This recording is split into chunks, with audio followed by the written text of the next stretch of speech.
Shalom. First, I want to give all praise, honor, and glory to Yahweh, Bahashim, Yahweh Shai, Bahashim, Racha HaKadash. Double honors to the apostles, bishops, and elders of Great Millstone, from whom I learned this truth. Shalom to the 144,000 elect. I am Mayak Allah. And the name of this lesson is going to be Keeping Good Company, or something along those lines. And I was bringing this out and wanted to do this lesson because it's important that you keep company and fellowship with your brothers, with people who are like-minded as you. And if they are in this truth and have truly made the decision and made the that taking that step to step away from the world and be not as the doers of the people of the ways of the that are in the world. You truly have to change your ways, and you truly have to walk differently, and you have to be conscious of the people that you're hanging around or you surround yourself with. And this won't be very long. I have just a few precepts that I wanted to bring out. Hopefully this will be edifying and be helpful to whoever may come across it and listen to this. The first precept that I wanted to bring out is Psalms 119 and verse 63. It says, I am a companion of all them that fear thee, and of them that keep thy precepts. And I want to read that in the NLT also. It says, I am a friend to anyone who fears you, Yahweh Bahashim Yahweh Shai, and anyone who obeys your commandments. And this is important because a lot of times you can come across somebody that you used to hang around or surround yourself with when you used to be in the world, and especially if they haven't seen you in a while, they want to try to catch up. They want to try to get together and try to rekindle some of those old times that you may have that you might have spent time with them, and some of those old things that you used to do when you were in the world. And it's important, while you don't have to let them know exactly what's going on and what you are a part of, it's important to let them know that you no longer do those type of things, or you no longer partake in those type of activities, or you no longer go to that certain type of club that you used to go to. And there ain't nothing wrong with going to a bar or going to a club every now and then, but you don't want to surround yourself with those people that you used to do those certain things with in those areas, in those clubs, in those bars. Or is there certain kind of bars that you don't even want to go to because you know what kind of activities can take place in different bars and different clubs? So it's best not to even put yourself in that position,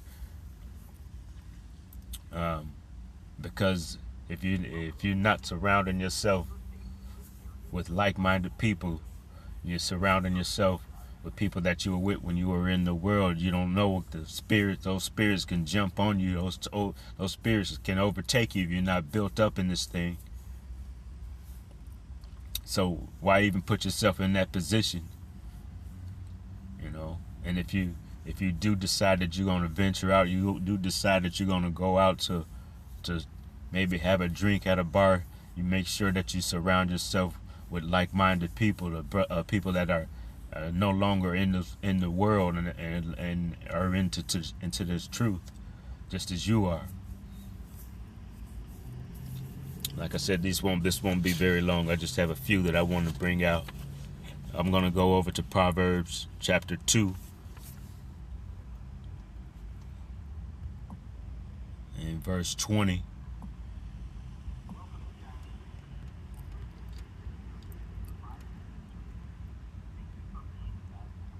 It says that thou mayest walk in the way of good men and keep the paths of the righteous. In the NLT it says follow the steps of good men instead and stay on the paths of the righteous.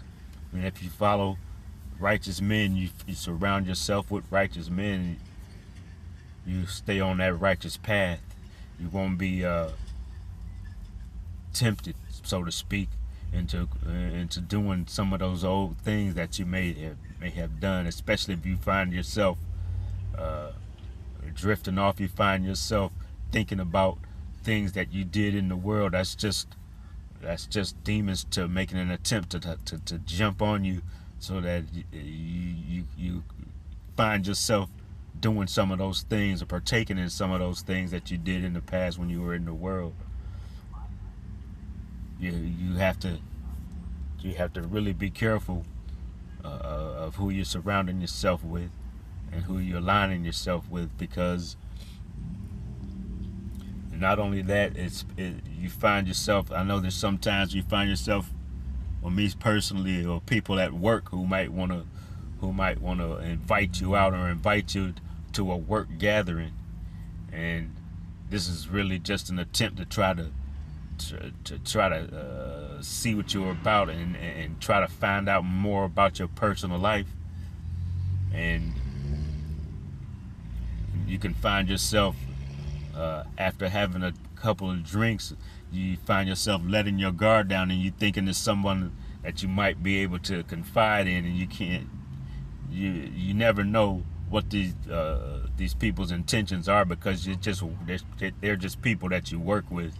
You don't really know them. You don't really know what their intentions are, and you don't know what kind of information they be trying to gather so that they can take it back to a supervisor or take it to someone over you to let let them know what you do in your private life, or what you partake in. So you have to be careful of even letting your guard down, thinking that this person is okay for you to open up to, because more than likely they're not. Especially if you can tell by their conversation what kind of things they're involved in. They involve themselves in, and you can tell just by listening to their conversation of what kind of things they might be trying to ask you about and push on you. So you have to be careful about what kind of information you bring out. And me personally, I don't even go to work gatherings, and there are very few people that I even do converse with at work. I'm going to go to Proverbs chapter 13 and verse 20.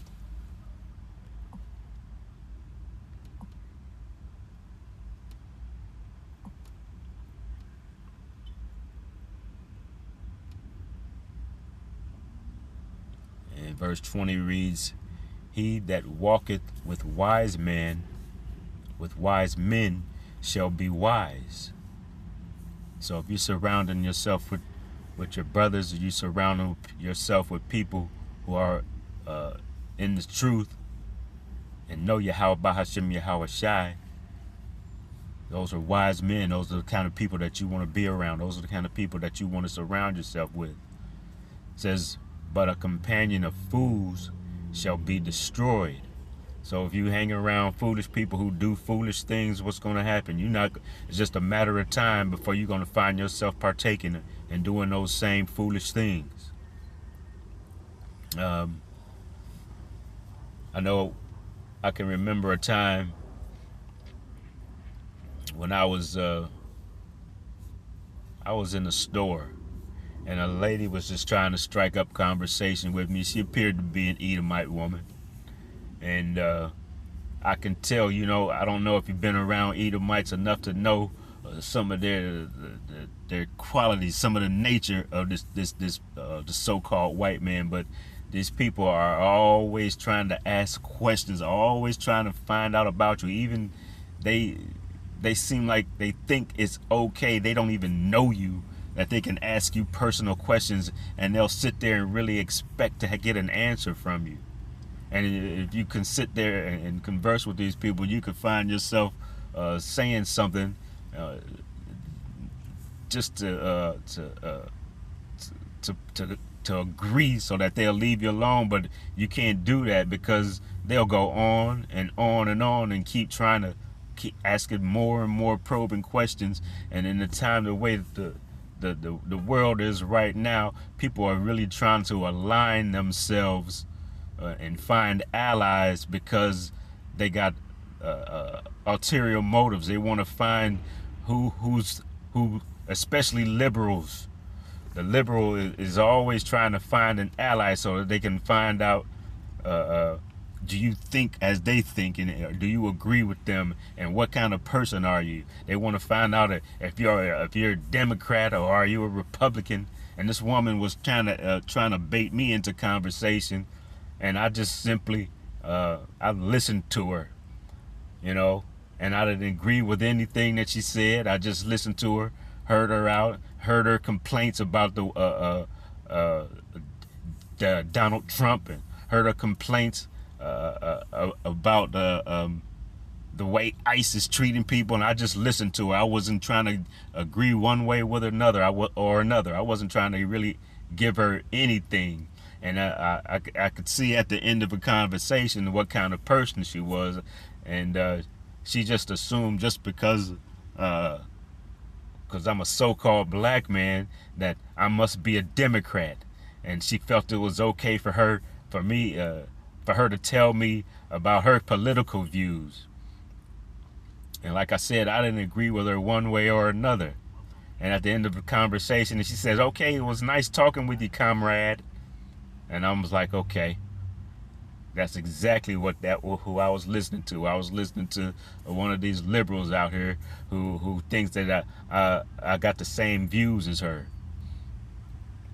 So you even have to be careful when you're out, just doing your daily routine, running errands. You have to be careful who's just trying to strike up a conversation with you, because you don't know what their intentions are. You don't know what they're trying to find out about you, and you don't know who they are.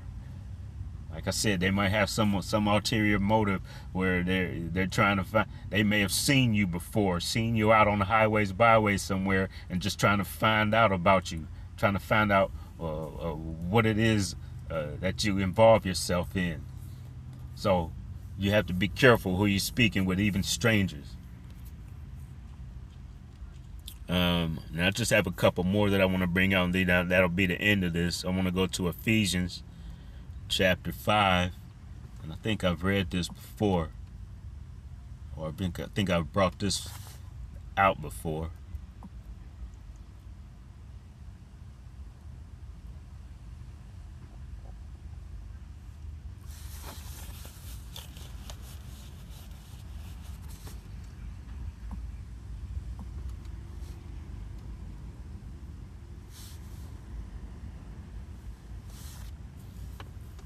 And at the heading of this on Ephesians 5 says, "Be imitators of the Most High." And I'm just going to read a few verses here. Verse 1 says, "Be ye therefore followers of the Most High, as dear children, and walk in love, as the Mashiach also hath loved us, and hath given himself for us an offering and a sacrifice to the Most High for a sweet smelling savor. But fornication and uncleanness or covetousness, let it not be once named among you, as becometh saints." And let's see what fornication is.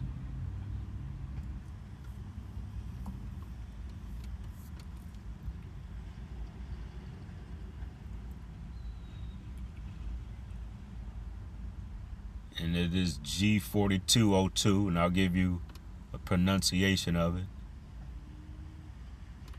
Strong's G 4202. Porneia. Porneia. Sounds just like pornography or porno. It says under the biblical use is illicit sexual intercourse. adultery. And that's what fornication is adultery. At least that's what physical fornication is. Homosexuality, lesbianism, intercourse with animals. It says sexual intercourse with close relatives. Sexual intercourse with a divorced man or woman. So, just to go back to what I was saying about who you're surrounding yourself with, and being in bars and being in clubs,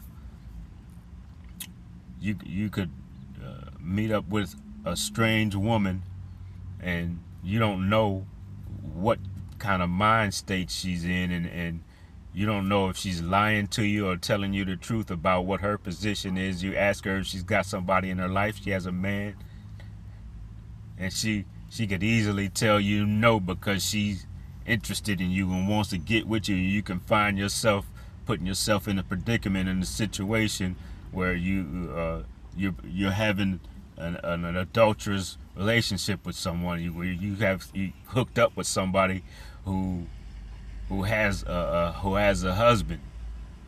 All right, because we know that people in the world, when they involve themselves, even though they're not they don't know that sex equals marriage. When they have sex and they have a so-called man in their life, that indeed is who they are linked to. And if you know and are aware of the fact that they do have a man in their life, then you not to deal with them, because that's adultery. I'm going to move on to verse 4. It says, neither filthiness, nor foolish talking, nor jesting, which are not convenient, but rather giving of thanks. And I want to read that in the NLT. It says, obscene stories, foolish talk, and coarse jokes, these are not for you. Instead, let there be thankfulness to the Most High. Verse 5, back in the KJV, it says, for this ye know, that no whoremonger, nor unclean person, and we know a whoremonger is one who sells sex, nor covetous man, who is an idolater, hath any inheritance in the kingdom of Mashiach and of the Most High. It says, let no man deceive you with vain words, for because of these things cometh the wrath of the Most High upon the children of disobedience. In the NLT, it says, don't be fooled by those who try to excuse their sins, for the anger of the Most High will fall on all who disobey him. In verse 7, I'm going to read in the NLT, it says, don't participate in these things and the things these people do. So just going back and reiterating, being careful of who you're surrounding yourself with. All right, those people that you were with in the world, that you hung around with, you can't, if they're doing that same thing and they're involved in the same type of activities, you can't surround yourself with them. You can't hang out with them. You can find yourself falling right back into those same activities. All right, and the very last one that I want to bring out is 2 Thessalonians chapter 3, in verse 14. It says, and if any man obey not our word by this epistle, the epistle is the letter, and this is a letter brought to the church of Thessalonica by Paul. It says, note that man, and have no company with him, that he may be ashamed. And I just want to look up that word note. When it says note that man.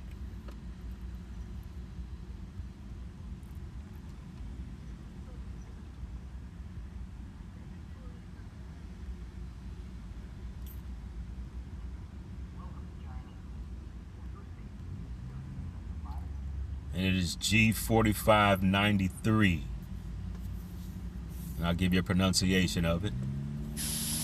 Strong's G 4593. Semayao. Semayao. And it says under the biblical usage to mark or to note, distinguished by marking, to mark or note for one's self. So that doesn't mean to go put a physical mark on him, but that means to note that man, to take to recognize who it is, who that man is, and what kind of ways he has, and what kind of ways he carries himself in. And once you note that man and you recognize him, and you're able to identify what type of mind state that he's in, once you note that man, you keep your distance from that man and to stay away from that man.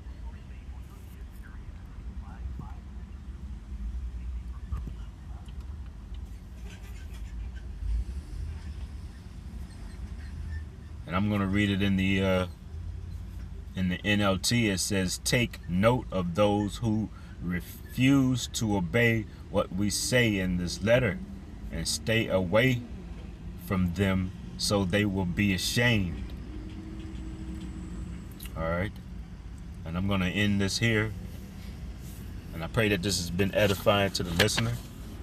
I want to give all praise, honor, and glory unto Yahweh, Bahashim, Yahweh Shai, Bahashim, Rakah HaKadosh. Shalom.